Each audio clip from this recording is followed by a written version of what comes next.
Hello, this is Jack Fend, President of the Civil War Study Group here at Lake of the Woods, Virginia. Welcome to this recording of our program on January 23rd, 2026. I want to turn now to our presenter today, Scott Walker, and many of you may know about him as a local history figure here, too. Historian, and he is presenting today on the topic or the subject, Mathew Fontaine Maury, Pathfinder of the Sea. And while it may seem strange that someone born just 4 miles away from the Lake of the Woods and 150 miles from any salt water has such an influence on world travel, Maury is such a man. This fascinating oceanographer is the subject of Scott Walker's presentation today. And he was born in 1806 near Chancellorsville. And at 19, he joined the Navy and soon became Superintendent of the Naval Observatory. His system of records and oceanographic data became the standard for charting travel routes throughout the world and is so today. During the Civil War, he joined the Confederacy and acquired ships for the Confederate Navy from the British. But as his greatest contributions really to navigation and to exploration of the world took place after the Civil War. Scott, who by the way is a relation, I have just found out, of Frank Walker's? Is this true? No. This is not This true. is one of my many cousins. Oh, just a cousin. Okay. Okay. All right. Well, Scott's a longtime resident of Fredericksburg, and he holds degrees from University of Virginia. He retired from the Stafford County Schools and founded the Hallowed Ground Tours after that. Scott's a principal member of both the Fredericksburg Civil War Roundtable and the Rappahannock Civil War Roundtable. He's vice president of the James Monroe Museum and Memorial Library and the Fredericksburg Este Italy Sister City Association. His Italian ancestors were brought here by none other than Thomas Jefferson.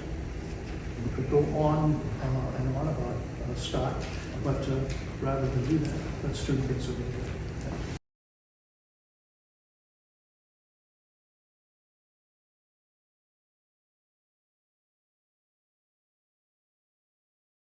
Thanks, Scott.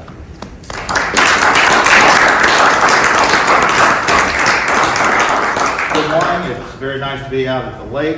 You have to understand when you speak to various groups, you never know what to experience when you walk in. So you bring everything in your car. Today I only had to bring a thumb drive. But I also, unfortunately, have brought some hangers-on that are seated over here, and I get their names. I don't know that they should be allowed back. But the one thing I also bring to every speech that I don't think I'll need today, but it's something that every speaker should have: applause.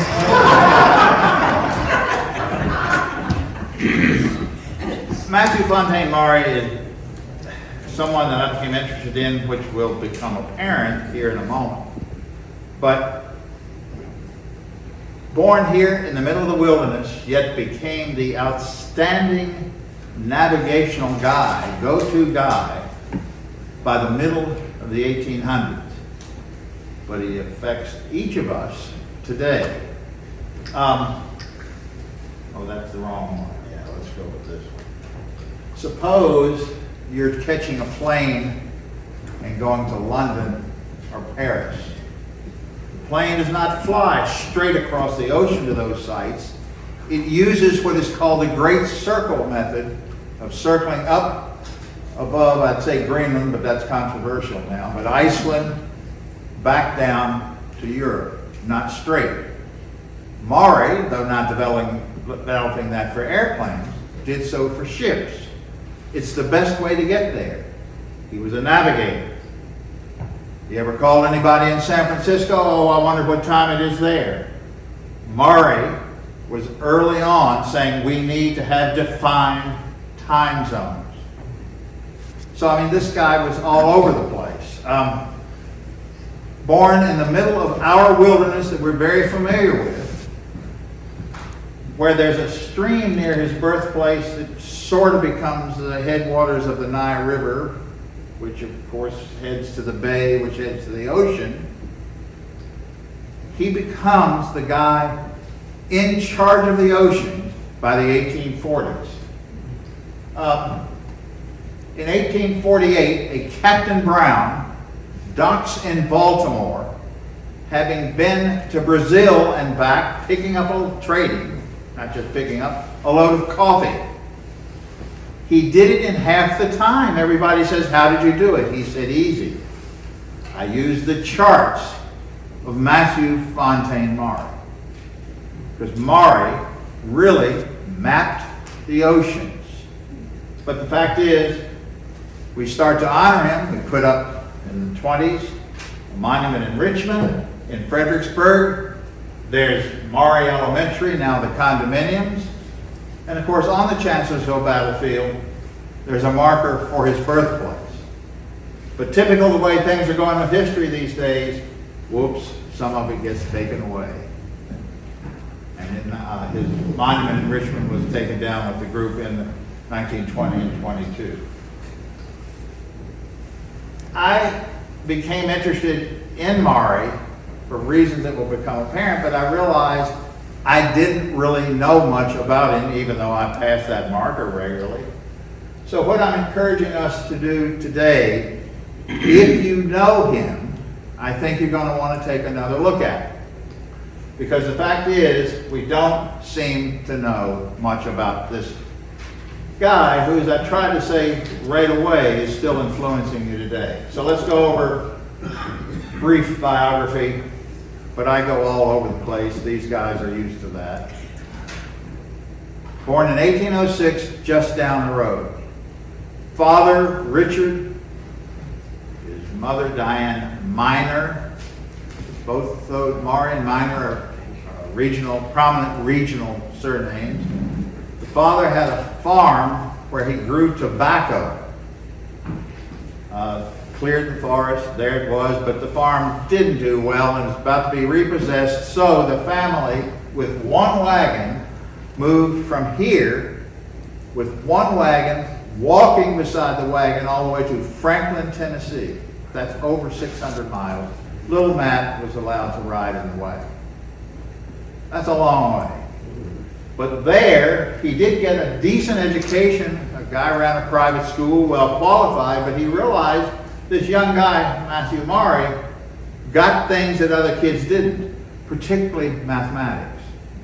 And young Mathew really began teaching the other kids mathematics.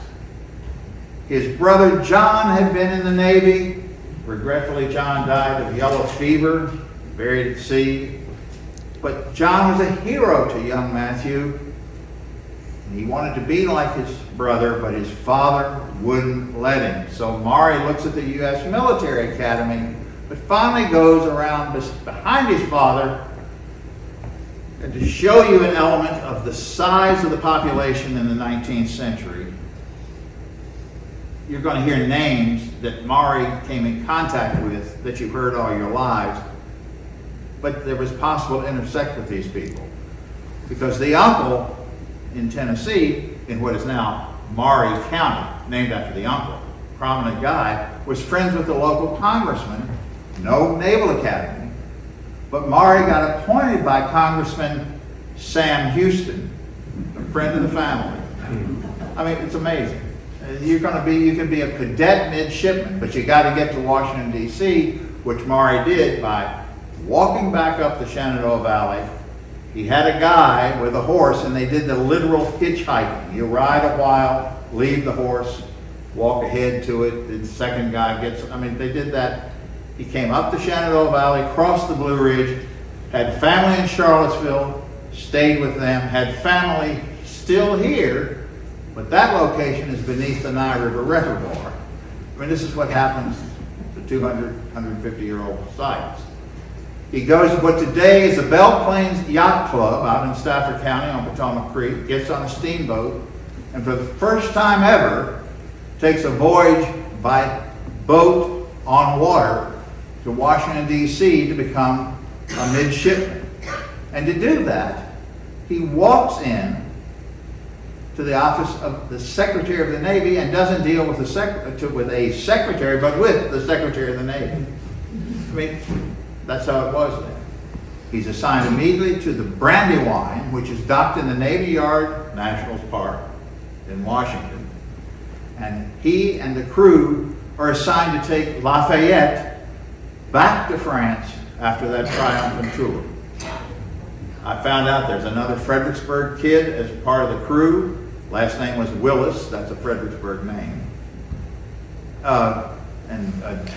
Admiral, then Lieutenant David Porter was on the ship. I mean, he begins to intersect with people he's going to be in contact with.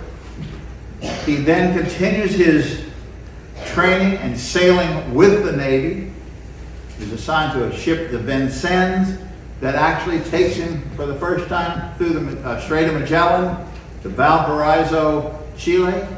And that's becomes, if they leave there, the first U.S. Navy ship to circumnavigate the globe. And Maury's part of it. He begins writing, though. And he wrote a small booklet telling these people, this is a 30-year-old, this is how you sail through the Strait of Magellan. We know, Matt, we know. He comes back to Fredericksburg and marries a cousin. Everybody back then married their cousin. It's a wonder we're not a nation of idiots. Some people say we are. But Anne Herndon's family was prominent in Fredericksburg and ran the National Bank of Fredericksburg. You know that today is the foodie restaurant. But off and on, they lived in Fredericksburg. He would live there, then go off to his ship. That's the building I'm talking about today, a restaurant. The family quarters were upstairs and entered through the, whoops, boy, that wasn't what I was supposed to do. Entered through that door, that's the family. Pretty fancy place if you've never been upstairs. I don't know, have you ever been up there? Yeah, I mean, thick molding, but that's where her family lived. They were poor people, a poor married couple, but the Herndons, they had no permanent place to live, but there were enough Herndons that they could go from home to home over a couple of years until they found a place. So if you go to Fredericksburg and said Mathew, Fontaine, Maury lived here, you'll find half a dozen places. See what I'm saying?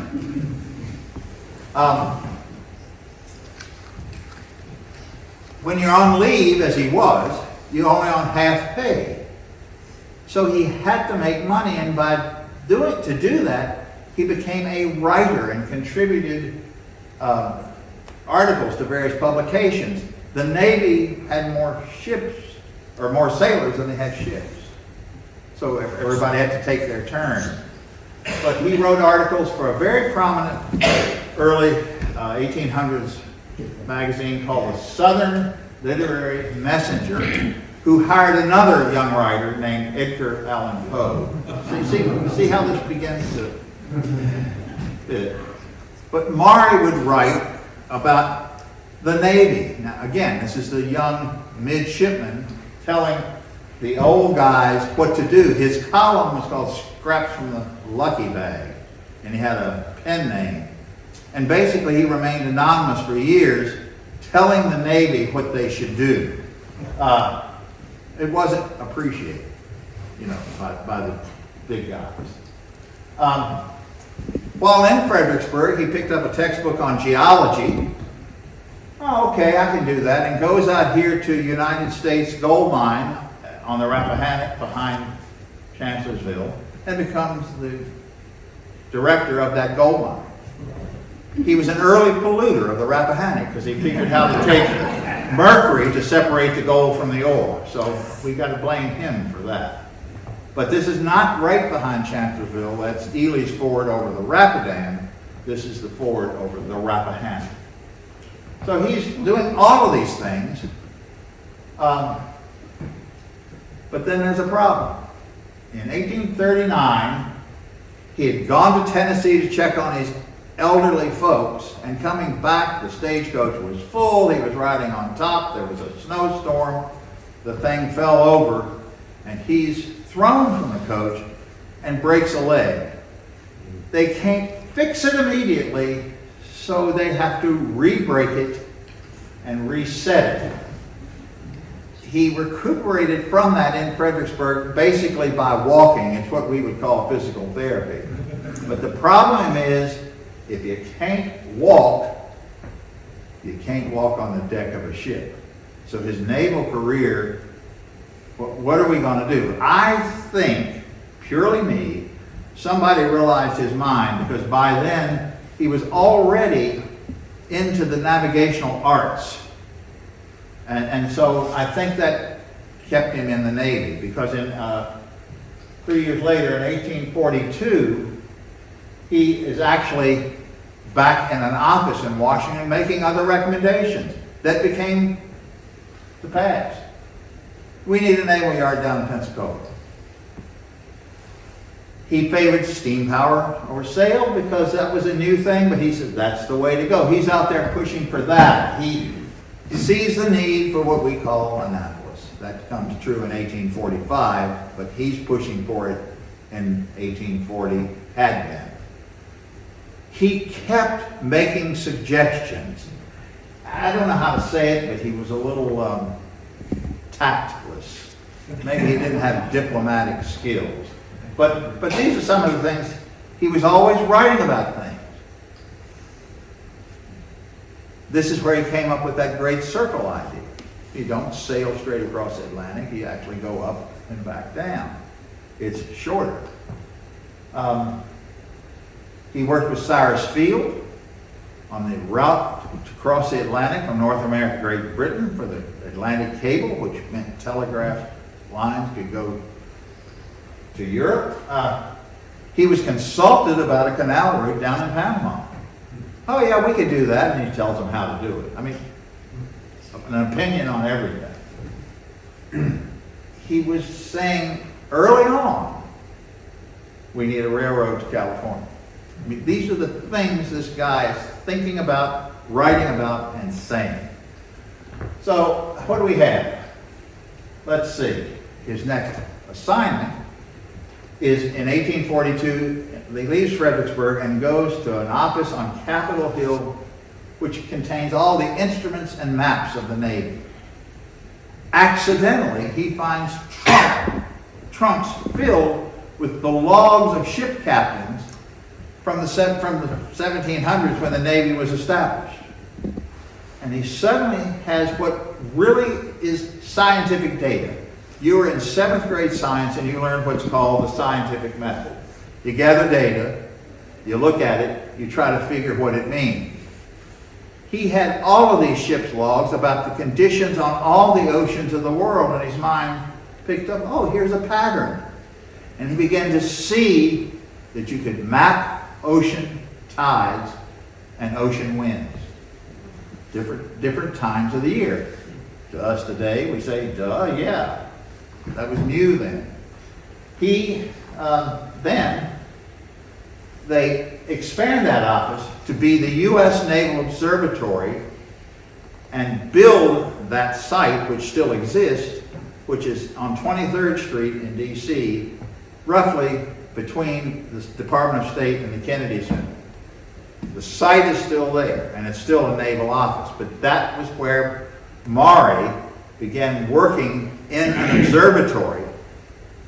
All ships had to have their instruments calculated. You had to have the right chart if your orders were to go out. So he had all of that.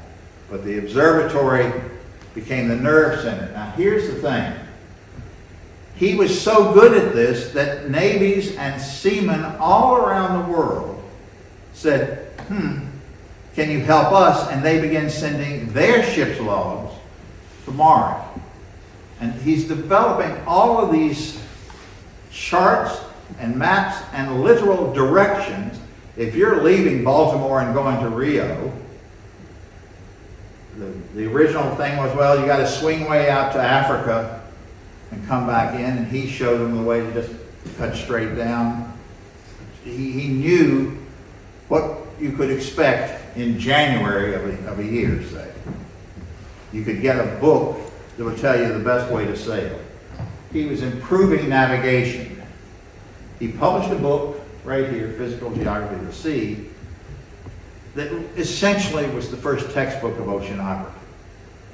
I mean, today that's an established science. Then it was new. He opted with the Confederacy. He was immediately branded a traitor because he had been part of the Navy. But here's an important thing. He had a world-renowned reputation, and the Confederates generally liked that. After the war, you're going to hear about a project he had in Mexico, of all places, and he then comes to Lexington, Virginia, and teaches physics, and he dies in Lexington in 1873. Now that's the quick of Maury, from the forest to Lexington, with a lot in between. Well, what we got? His work with the ocean was brand new, both in the original position and in the observatory. This is the place down on 23rd Street. Now, he had a congressman that liked to come and look through the telescope. Maury's home was up on Pennsylvania Avenue, and that guy said, well, we can't have that, and so he had the home built for the superintendent, in this case Maury. But the congressman, by the way, was a guy named John Quincy Adams, who would stop by because he'd gotten the money appropriated for the home. Yeah, sure, Congressman, you go up and take a look. Fine. The place still exists today. That's the observatory, and that's the superintendent's house. What is very interesting there is you go to the superintendent's house and the panes of glass. Maury had 8 kids, several of them girls, and they wrote their names in the window panes. You can see that. That's very breathtaking. He took the name, was given the name, the Pathfinder of the Seas. He actually, I think we can say that's true. There was no one his equal on navigation.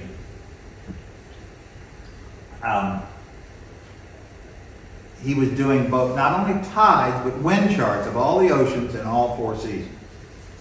And you actually could get a book that went with the map. You know, you go now and get the map, but there's another book. That's what it was. He also, to support the United States whaling industry, developed whale maps, because he knew where whales had migrated, actually across the northern polar region. So he was helping the whaling industry.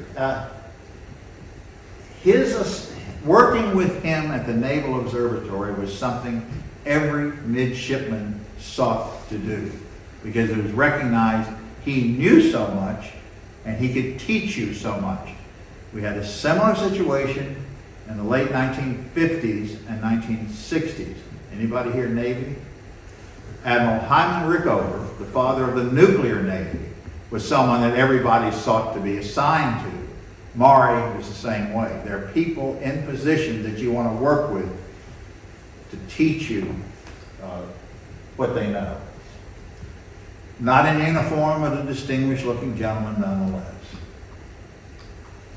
Well, these maps, and I was pleased to give talks both at the Library of Virginia and the Library of Congress, and they have these maps in their collections, and they lay them out on tables. I could have looked all day rather than talk. If you ever have a chance at either of those major libraries, and perhaps others, their collection of these maps are amazing. And every captain wanted them. And it was the observatory that was producing them. But the funniest thing, this is a map of the United States that the observatory developed. It includes every county within the United States. All right? And if you went to the one and got it in 1960, it said, produced by the U.S. Naval Observatory, Washington, D.C., Mathew F. Maury, Superintendent. The one in 1862 and 3 and 4, though, it's like they took White out, took his name off. It's the same map, the same description. They took Maury's name out. Rather interesting.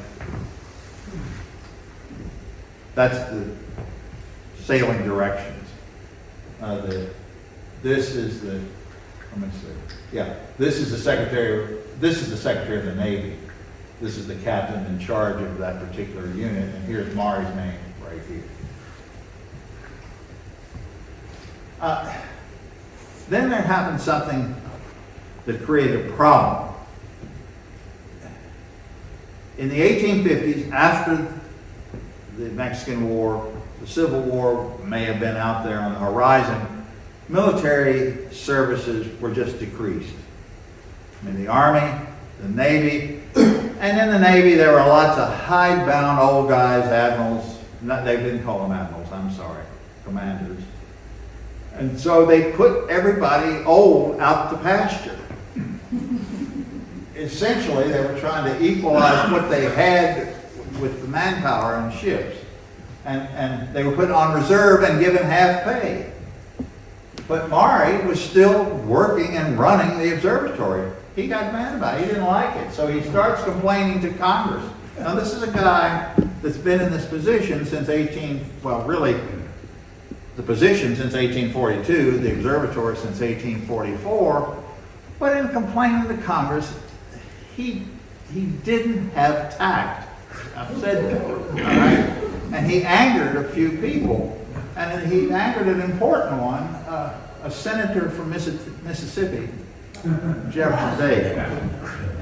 That's going to pay back, I guess is the best way to say it.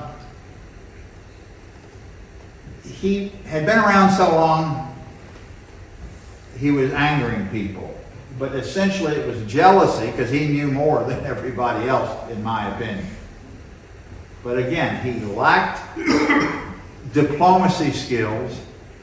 He didn't see the small p political payback that you had to do. I mean, we all, if you've been in the government, I mean, you got to get appropriations. You don't make people angry. But he never got a raise in rank. He was always a lieutenant until about the end of his career. What does he know, they'd say?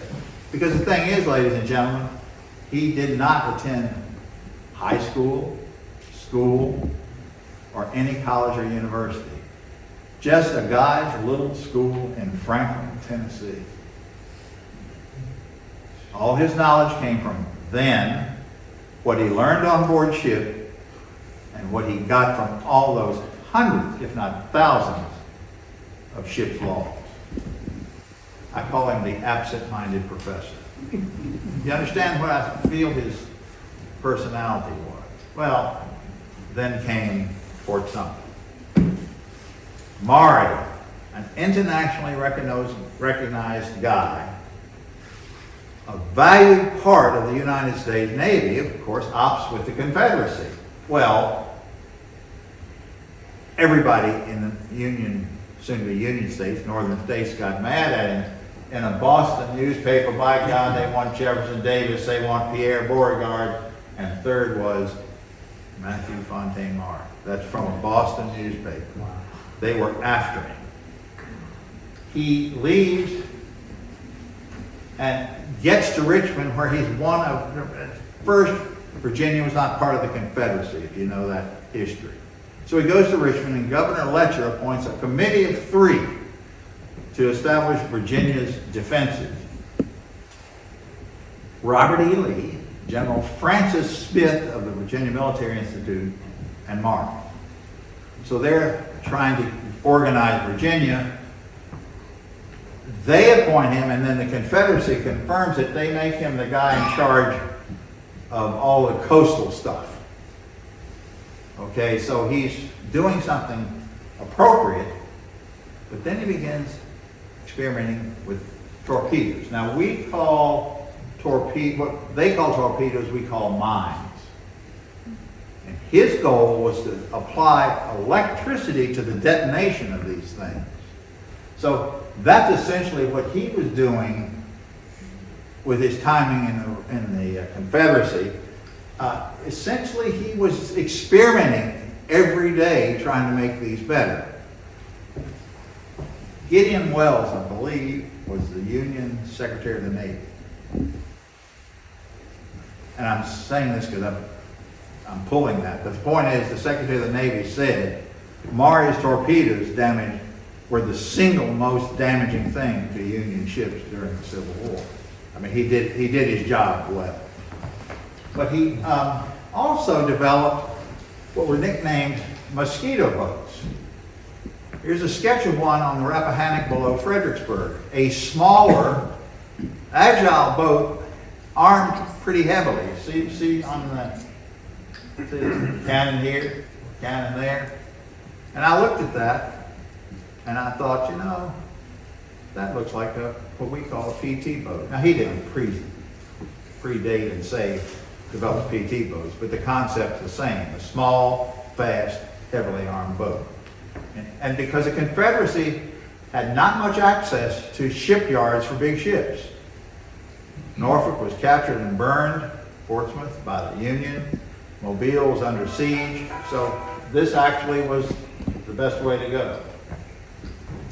He had to take care of his family. They couldn't live in the superintendent's house in Washington anymore, so they came to Fredericksburg and lived in this house on Lower Caroline Street. You can go by it, that beautiful part of town, 714, but he didn't live in the house. He lived in the adjacent separate kitchen. Or he didn't, his family did, all right? He was the first guy to create Virginia Railway Express. He'd get on the train Monday morning, go to Richmond, come back Friday night. His children went everywhere. One son joined the Virginia Provisional Army, then went to Virginia Military Institute. Another son was in the Confederate Army, and in 1863 was near Vicksburg, and not in an engagement or anything like that, just disappeared. Couldn't find him, never found him. Maury was so important, even though a Confederate, Ulysses S. Grant was engaged to find the missing son. They never found him. An act of war. In Richmond, his cousin's house still stands. Again, we all have cousins, Carol. He did experiments literally in the guy's bathtub because he's trying to figure water and electrical detonation.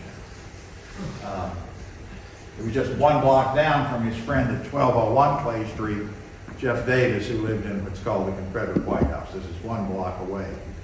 So he'd frequently see Davis and tell him what he thought. All right? Do you see the pattern that's a problem?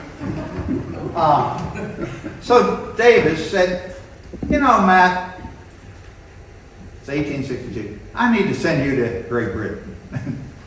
get rid of it. But there was a reason. Maury's prominent. I mean, he was going to be part of showing the world the Confederacy was legitimate. So he's shipped off. It's because everybody disagreed. And he reports to James Bullock, who was outfitting these raiding ships in Great Britain. But Maury can do more. He travels throughout Europe saying, hey, I and the Confederacy are a good thing. He writes what we would call op-eds, but they were letters to the editors of various papers in Europe and in Great Britain. Hey, the Confederacy is great.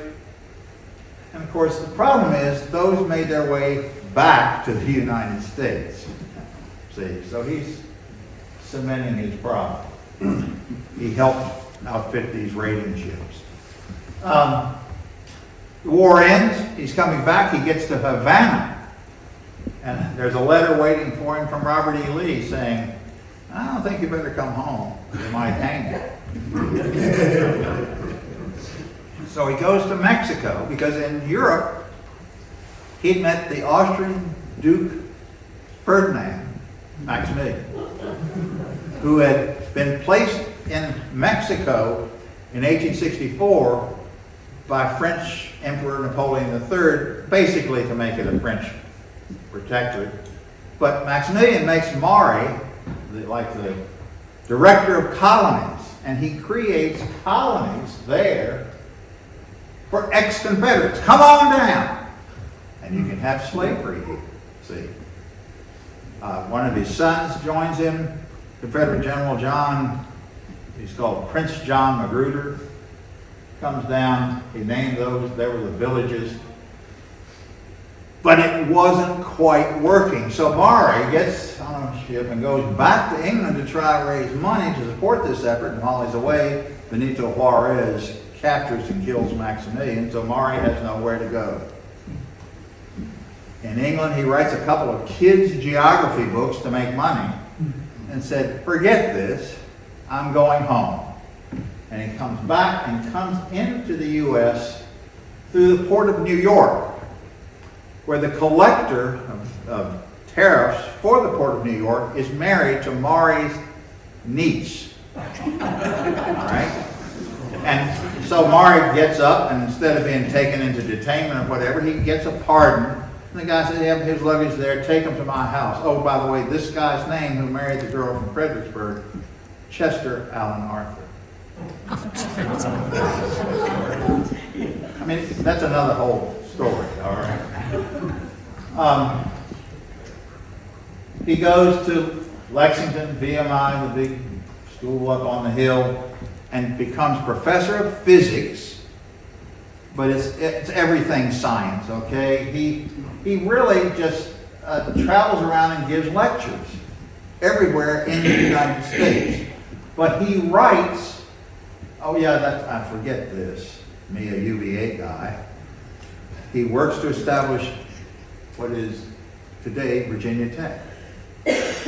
See, in other words, he's trying to recreate Virginia, rescue Virginia's economy, and writes what in effect is an economic development book about Virginia to be given to northern industrialists saying, hey, bring your money to Virginia. Help us recover. So he's still doing stuff, except it wears him out. And he dies in Lexington in 1873. Now, one last section is, how do we remember the guy? Because this is changing. He's buried in Richmond, near James Monroe, who was president when he became a midshipman, and near John Tyler, who was president when he became superintendent of the observatory. Of course, they put up the big thing in Richmond in 1929. Everybody wanted to honor him. By the way, that statue was supposed to go in Washington, and somebody said, we're not going to put a Confederate statue in Washington. But they did in Washington name a street and a circle for him. Maury Circle's down there by the Department of State and the observatory building. He is recognized in the current Naval Observatory up on Mass Avenue, and there have been 4 ships named after him by the U.S. Navy. There's a but here, because everything after 2020 becomes a but, if you have any connection, in certain parts of history. So the Monument Avenue statue was talked about in the 1920s. I said to put it in Washington. And this was a photo of a plaster model of the statue. And the reason I find this interesting, this is a book that I have. It doesn't have the monument, but it has the plaster model. Downtown in an antique shop, sitting on a shelf, is the plaster model from that. Carol Walker, another cousin. Yeah. This apparently Well, no, you wouldn't have been there. You were there when it was James Monroe. When it was Maury Elementary, they apparently had this plaster model in their library. And when the school was closed, like a yard sale, this apparently was for sale. I went to 7th grade there, so. That was just last year, right? Yes. We cousins are wrong. BMI has a building named for him. Maury Brook Hall. Brook was a Fredericksburg native who became an engineer. He developed the U.S. Ironclad Virginia. So, I mean, they're recognized together. Other honors, he's in the Hall of Fame in New York. Other buildings, there was one at UVA named for him. That's now named after former Senator John Warner. There was Maury Hall at Naval Academy. That's now named for James Earl Carter, the only president to go to the Naval Academy. And it's the building on the right. I mean, the building's still there. And their plaque is inside explaining about Maury. The library of the current Naval Observatory up on Mass Avenue has his statue and an explanation. Over beyond Lexington, beautiful Goshen Pass. Absolutely, if you left here and went there today, it would be worth the drive. It's beautiful any time of year, particularly in the fall, but they put a monument there to him. That's still there. And that began what happened in 1924 until World War II. Kids in Virginia celebrated Maury Day and got the day off. I mean, so he was in everybody's consciousness. And over there, the river, Maury River, the highway is Maury Highway. I mean, these are things that we do to honor people. Fredericksburg has a Maury Street. And of course, in one of the great unknown monuments on Charlotte Street, near the post office truck parking lot, is this in the ground.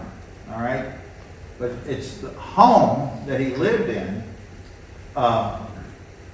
which, by the way, in 19th century tradition, he took in the family of his deceased brother John. So they were living there with his family and John's family. Let's see, what else? Oh yeah, this is a photo of the home. Now, the home has significance to me. In fact, I was on the phone not about the home, but on the way out here. In the 1950s, in an effort to be modern, because it's after World War II, we're the leader of the world. By gosh, what does an old building matter? So in Fredericksburg, all these old buildings were being bulldozed, including this Maury home. But that was the one that was the spark that led to the creation of our preservation group in Fredericksburg, Historic Fredericksburg Foundation. That's the building that did it. Yes, there's the school building, which after Carol left, they were going to name it Walker, but they named it for Maury. But they still play on the field below here. It's Maury Fields. I mean, these are ways he's honored. They have a explanatory panel, and it's right next to the Fredericksburg Veterans Memorial. But it's Maury they talk about. The birthplace site is well marked if you go down McLaws Drive, but of course, typical of the park, it's not free of being pushed at. If you turn around 180 degrees, right up next to the road is residential. But of course, when he was born out there, it was all wilderness. The local Sons of Confederate Veterans Camp is named after Maury. They're the ones that actually took it upon themselves to redo that stone marker. Well, that was That's what I mean, it's next to the post office parking lot, see it in the ground? And they actually upgraded the site very nicely. I mean, the home, you can't put the home back.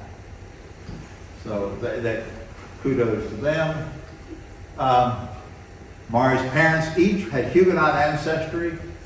They have put this at the base of Maury's grave to recognize him. They did that in 2013. Had some old white-haired guy from Fredericksburg down to talk to him about Maury.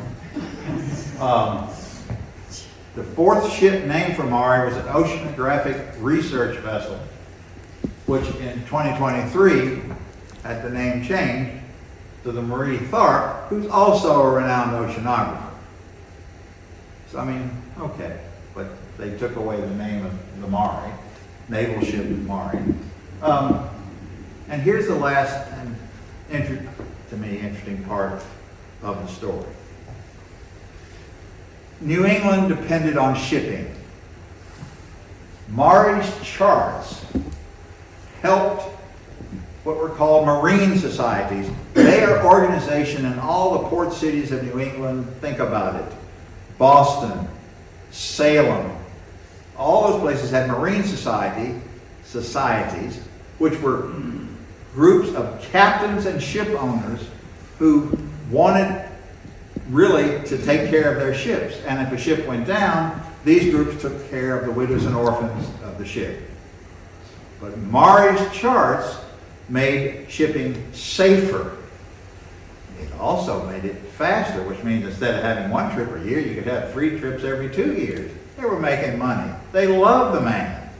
And these two societies, particularly the Salem one, which still exists, Marine Society of Salem, made him honorary members. Then came a leaf-peeping trip from Fredericksburg that got by our, what was called the Association for the Preservation of Virginia Antiquities. That's an organization, I'm a Virginia antiquity, I guess that's what it relates to. But they show up in Salem or stay in the Hawthorne Hotel, and on the roof of the Hawthorne Hotel, it seems the Salem Marine Society sold the hotel its land, and their meeting room in the form of a ship's captain is on the roof. And that's a photo of it. But when the group in Fredericksburg was permitted up there, they found Maury's photo turned to the wall, or painting turned to the wall. Now, that's a 19th century form of distaste, all right? And the Salem Marine Society minutes, it's great. Maury's a traitor, and in the minutes I found this. We want his portrait turned upside down into the wall. Upside down into the wall. The ultimate disgrace. Now, what is that? Park historian Frank O'Reilly says it was common. For example, Union General George Thomas from Virginia, after the war, his family needed a little help. He said, yeah, I'll give you the money, but you got to put my portrait in the dining room. Well, they did, but guess what?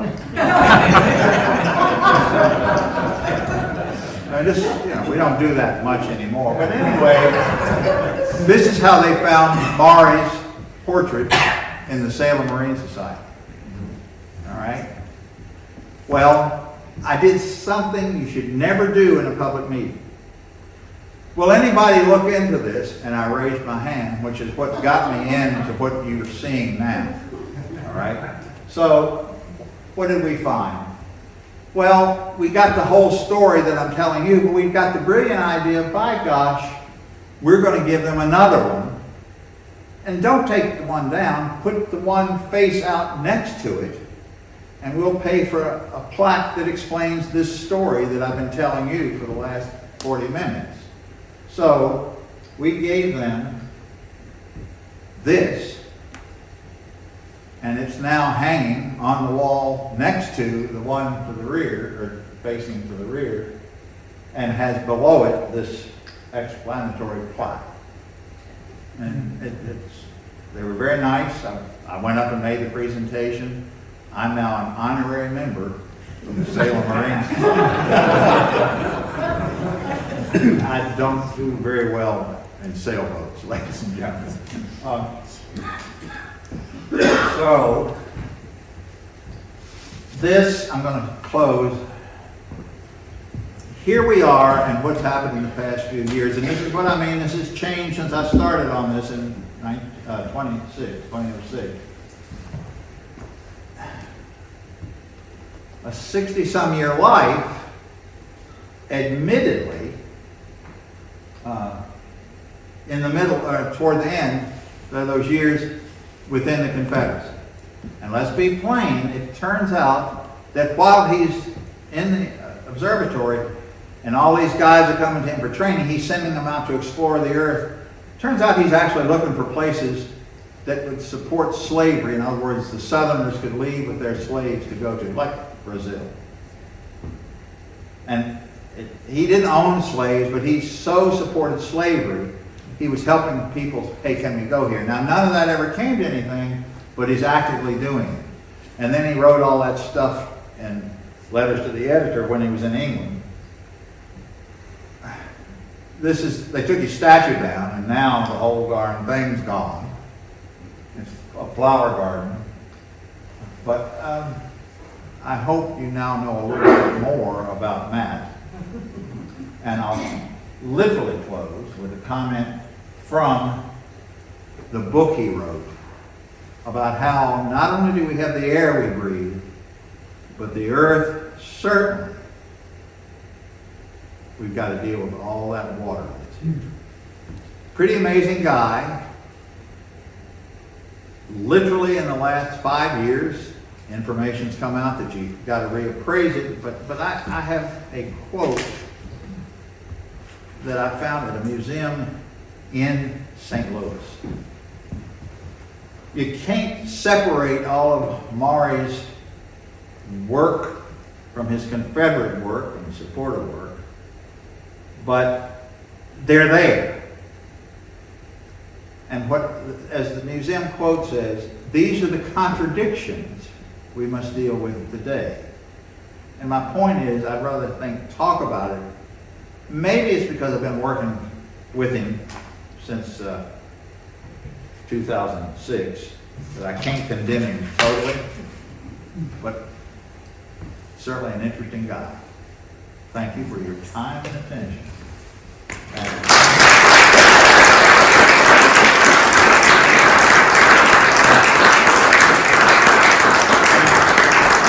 I'll be glad to take a few moments to answer questions, if there are. Yes, sir. I grew up in Alexandria, and there's a Maury school there. Yes. There are several schools, particularly in Virginia, that are still named for Maury. Yes, sir. Based on your research, is there a particular biography or book that you've encountered that was the most accurate and fairest representation of his life? Did you get my check asking you to? No. But I'll be I happy. don't have the book. My lovely bride nags me almost daily, write the book. What I have here are books. Now, I'm going to get to the answer.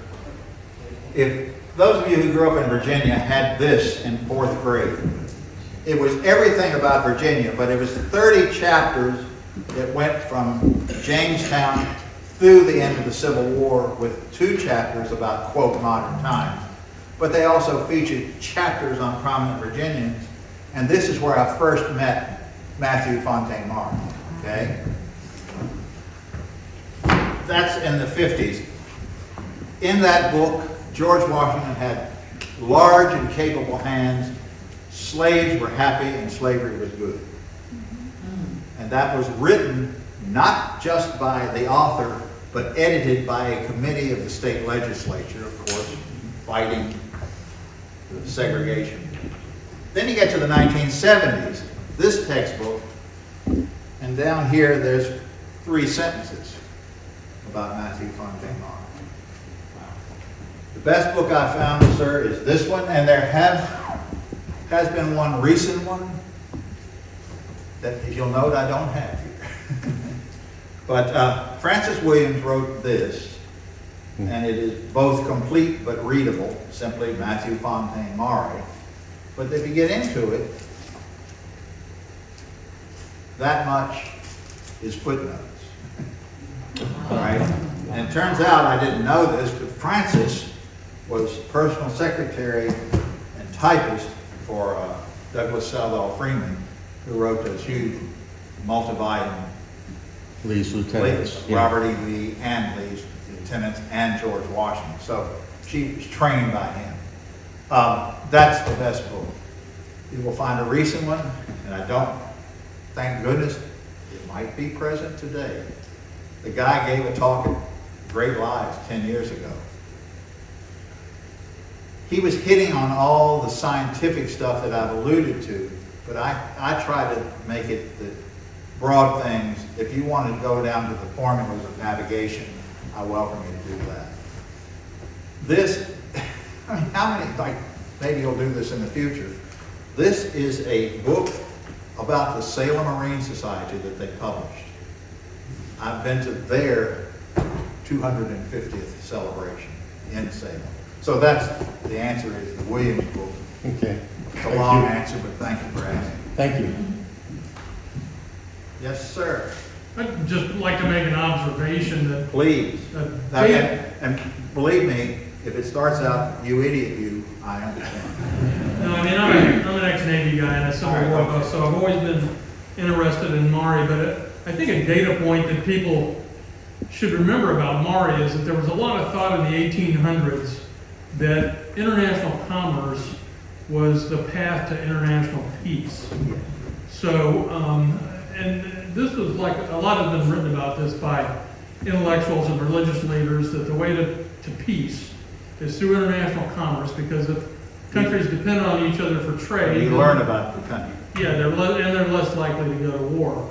And that was really kind of the thought that drove the French to conceptualize and build the Suez Canal. You read some great books written about the French engineer that was in charge of the project for religious reasons. He was very Yes. driven to create more peace in the world through commerce. Maury's as the father of modern oceanography, probably did more for international commerce than anybody in the 1800s. I mean, even towards the end of the days of sail,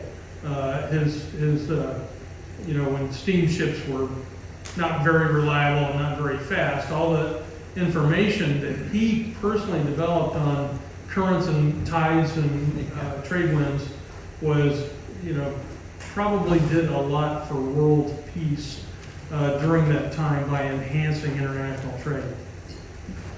My 2 cents. I'll also mention that in the Navy we use his sailing directions. We use sailing directions every day out at sea. Until within the last 25 years, the following statement was printed on Navy charts. Founded upon the researches made in the early part of the 19th century by Mathew Fontaine Maury while serving as a lieutenant in the U.S. Navy. I mean, the Navy still uses it. I'll be around. Really appreciate your time and attention. Thank you. Before you go, please remember to visit our website often, civilwarstudygroup.org. We make every attempt on a regular basis to provide informative content. Thank you for visiting, and God bless.